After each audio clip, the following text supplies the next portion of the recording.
Assalamualaikum warahmatullahi wabarakatuh. Nama saya Devi Nasari.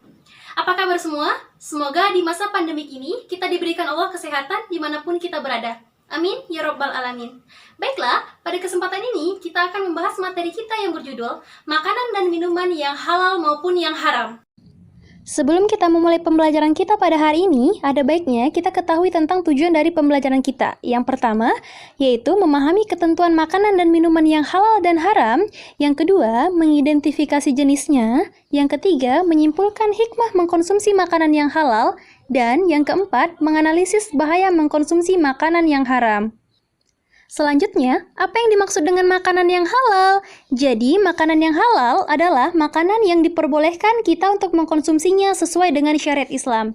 Jadi, dalam Islam juga mengenal konsep thayyib, yang berarti baik, mengandung nutrisi, bergizi, dan menyehatkan, serta tidak mengandung mudarat atau bahaya bagi orang-orang yang mengkonsumsinya.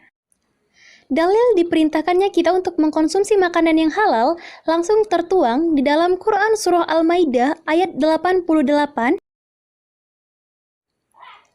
Kriteria makanan dan minuman yang halal. Yang pertama bisa kita lihat dari segi wujud atau zatnya.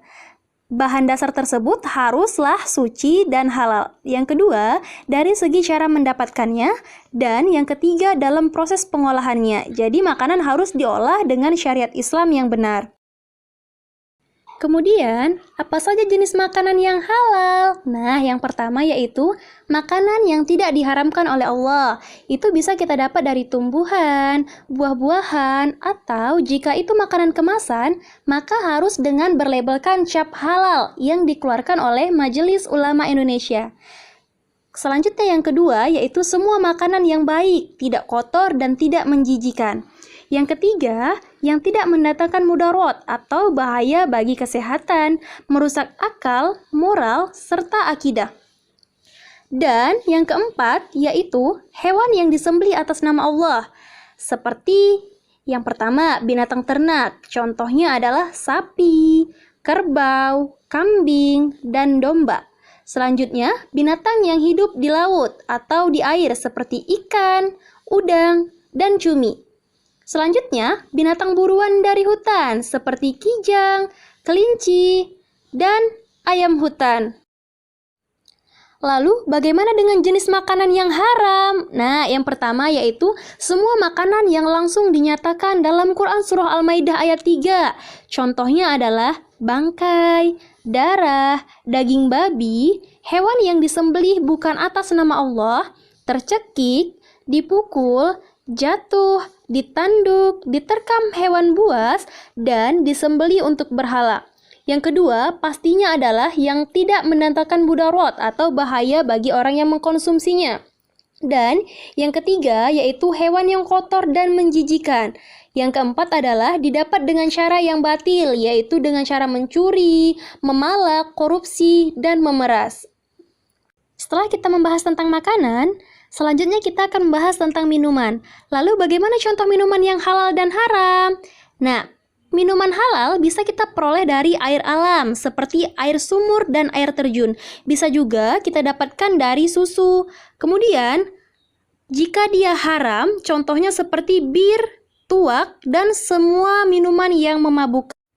Syarat dikatakannya air itu halal apabila yang pertama pastinya tidak memabukkan, yang kedua tidak mendatangkan mudarat, yang ketiga tidak najis, dan yang keempat didapat dengan cara yang halal.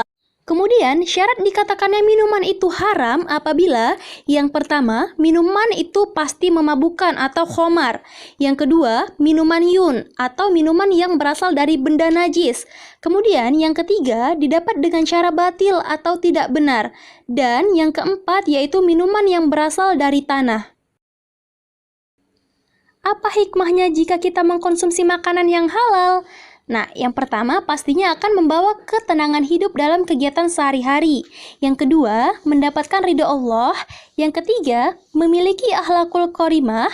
Yang keempat, yaitu terjaga kesehatan tubuh kita. Apa saja bahaya jika kita mengkonsumsi makanan dan minuman yang haram?